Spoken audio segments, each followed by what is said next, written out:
when I started on this journey and What the Bleep came around, and that became an overnight sensation, and I was doing all the Bleep conferences, people ask me the same question.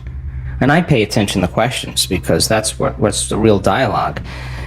They would say, okay, your thoughts create your reality. Okay, how do you do it? I thought that was a great question, because this is a time in history right now. 15 years ago, it was philosophy. Quantum physics. Now everybody's informed. Now people. This is a time in history where it's not enough to know. This is a time in history to know how. Just to know how to do it.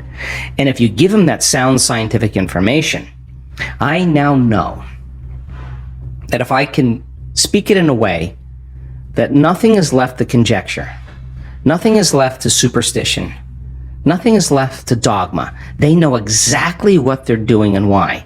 And the moment you know the what and the why, the how starts to get easier. So I will deliver concepts, ideas, mix different forms of science to create a model of understanding. And I now know that if that person, as I develop this model of understanding, can explain that model to someone else, they're wiring it in their brain. They're installing the hardware. If they can't explain it, it's not wired in their brain, and they're not going to believe that they can do it. So if they can turn the person next to them, between the two of them, and build a model of understanding, they're making their brain fire in new sequences and new patterns and new combinations. They're changing their mind. Mind is the brain in action. If I keep reminding them of what they're learning, nerve cells that fire together wire together. They're installing the circuitry.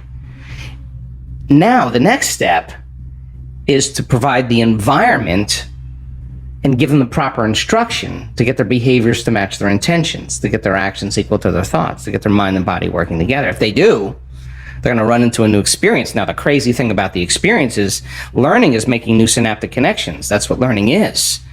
Research shows that if you pay attention and learn something new and you repeat it just for an hour, you're going to double the number of connections in your brain. That's a lot, 1,600 to the 3,200 connections. That's a lot of extra connections. But if you don't review it, if you don't think about it, if you don't repeat it, those circuits prune apart within hours or days. So if learning is making new connections, then remembering is maintaining and sustaining those connections, and you got to review it. It's so much easier to forget than remember when it comes to this stuff, and it's a constant process. So then if they can get their behaviors to match their intentions and they have a new experience enriches the philosophical circuits in the brain, but when those neurons string into place, the brain makes a chemical. And that chemical is called a feeling or an emotion. When you start feeling unlimited, when you start feeling worthy, when you are having an experience that causes you to be more in love with life, it is that chemical release from the limbic brain that teaches your body chemically to understand what your mind has intellectually understood. So if knowledge is for the mind, experience is for the body, and in that moment the person's embodying the truth of that philosophy, and now they're selecting and instructing new genes from the experience because the chemistry that's coming from the environment is information. And so genes make proteins, and all of a sudden they start wearing a different body. Repeat it over and over again. Do anything over and over again. Neurochemically, you'll condition your mind and body begin to work as one. Do it enough times, now your body will know better than your conscious mind. Now it's innate in you. Now it's second nature. Now it's simple. Now you know that you know. You may not know how you do it. You don't know how, but you can do it because it's subconscious now. So now that implicit memory, now you're mastering that knowledge.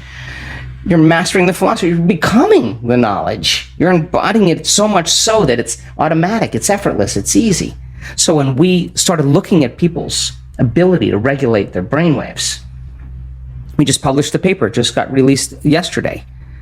Our students in our community can do it in 4 seconds, 5 seconds, 9 seconds, 11 seconds. It's not like, hey, I'm getting the divine ahead of you. It's just like they've done it so many times, like it's like driving a stick shift. It's not a difficult thing, but they practiced. And they came up against their blocks. They came up against their limitations. They came up against their frustrations. They came up against their analytical mind, and I want them to in a week-long event, because if not now, when? Now is the new later, and let's do it now, right? Yes. So then what we learned when we started studying brains, well, we were doing pre and post measurements, and we've got thousands and thousands of brain scans. We have real-time brain scans too, and when I started seeing people whose brains were getting worse during a meditation, I said to them, what are you doing in there?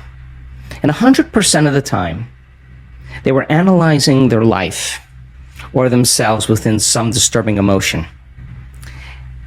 And if emotions are the record of the past, and those emotions are derived from the hormones of stress, they were thinking in the past.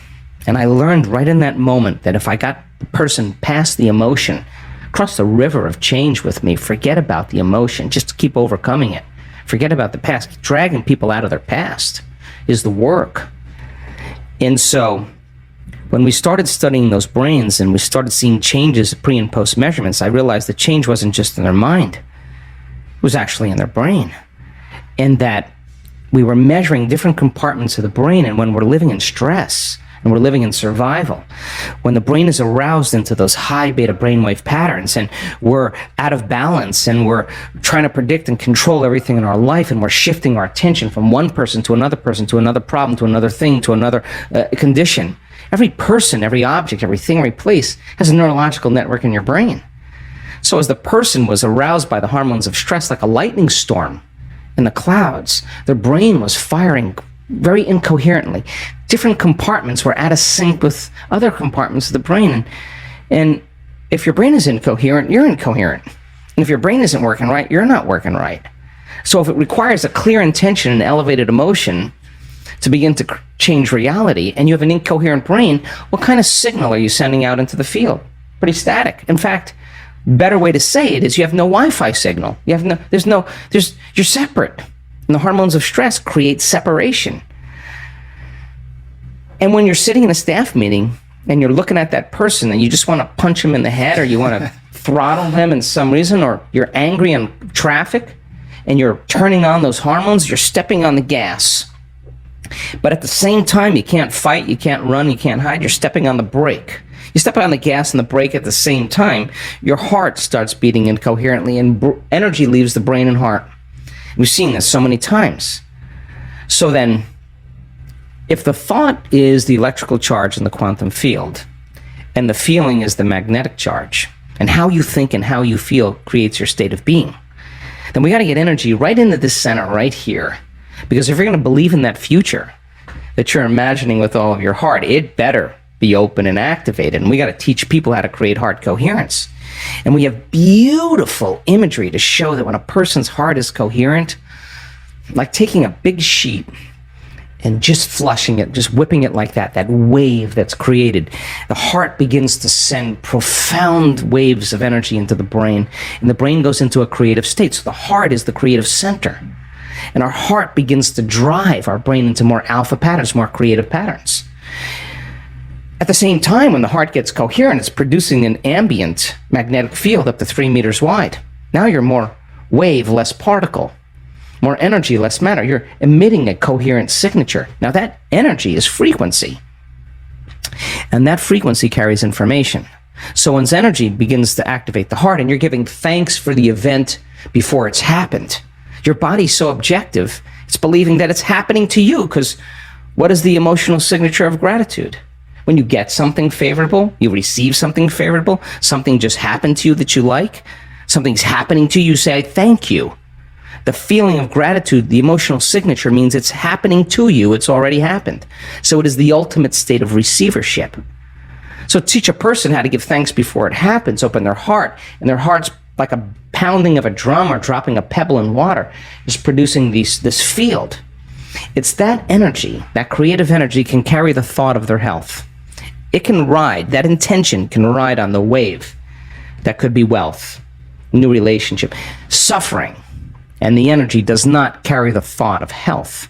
It carries a different set of thoughts. So people say to me, well, I can't open my heart. Well, I ask them, well, what do you practice feeling all day long anyway? Because you're so good at feeling something else, you haven't practiced feeling it. So then, when we teach people this formula, they have to keep overcoming their thoughts, overcoming their impatience, overcoming the programs, they come right up against it. Anything that's standing in the way between them and their connection, they got to do business with it. And so as they start removing those veils, those masks, those layers, and they start crossing that river of change, and their heart starts to open a little bit, and they feel a little bit more, and they feel a little bit more, and their brain is coherent. Now they have a coherent brain and a coherent heart. The balance between the two is an exchange of information that's not coming from out there. It's coming from within them. And now they have a Wi-Fi signal. And now they're connected. When your heart opens and your brain is coherent, you feel connected to something greater. You don't feel separate any longer.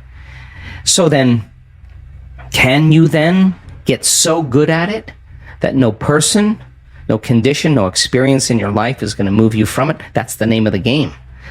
That's the Wi-Fi signal now. And so now whatever you broadcast into the field is really your experiment with destiny. Not for the whatever you get, but for the fact that you created it. That's the fun part. And then, so many people, I have people in our work that created so much wealth. The first thing they did? They gave it away. Well, of course they would, because they now believe they can create it again. So now what? Now you just get good at giving. It's no longer about that. What do you want? You're going to get that car, and then you're going to be like, I'd rather drive the Mini. I don't really care about that whatever car. I'm just happy with what I have.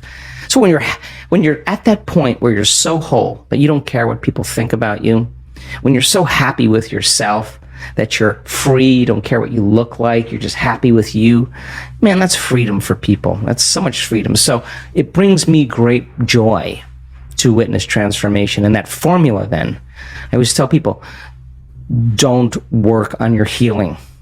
Work on learning the formula. Once you learn the formula and get it down, the healing will be the side effect of your personal change. So we teach that formula after about 10 years of research and looking at all the data. And we have great universities right now around the world that are very interested in what we're doing. It happens once, it's an incident. It happens twice, it's a coincidence. It starts happening over and over again. It's a law. So we're seeing people, all shapes, all colors, all ages, all sizes, doing the miraculous. Yeah. Hell is living in survival. That's it. And you either live in survival or you live in creation. And living in creation is such an elegant moment because you have to disconnect from everything known. And you have to get so present that time is no longer of the essence. You are in the internal present moment. This is a flip, because when we're living by our senses in three-dimensional reality, this space-time continuum, there's an infinite amount of space. And with an infinite amount of space, I'm local. I have a body, I'm local in space and time. And then I want to move from here to the door. One point of awareness, Joe Dispenza, my other point of awareness, the door. So in order for me to go from here to the door, I got to move my body through space. And guess what? That takes time. So if I'm creating matter to matter, here's me, Joe Dispenza, where's my dream? Way over there. Why is it way over there? Because my brain is automatically estimating how long I'm going to have to work and go back and forth to work. And it's going to take time and it's going to take energy to finally manifest that home or that car or whatever. And you're going to have to work hard, or you're going to rush faster to get it done. And when you finally pay off that house or whatever, you're too tired, too exhausted to enjoy it. When you pass through the eye of the needle into the quantum and you enter that realm of time-space, it's a different world. There's an infinite amount of time. Time is eternal. There's an infinite amount. Now think about this. How much could we get done if we had an infinite amount of time? We could get anything done we wanted, but we might not want to do anything at all. Exactly. But if you had all the time in the world, there's infinite possibilities. That's the quantum. And in the realm of time-space, there's no past, there is no future. It's all happening now. And so there's no past lives or future lives. They're stacked on top of each other. And as we move through time, as we time travel, we experience dimensions or spaces. And we have all the latent systems in the brain once activated to open the door to that dimension. And it only takes one experience of entering that place that you cannot see the world the same way again.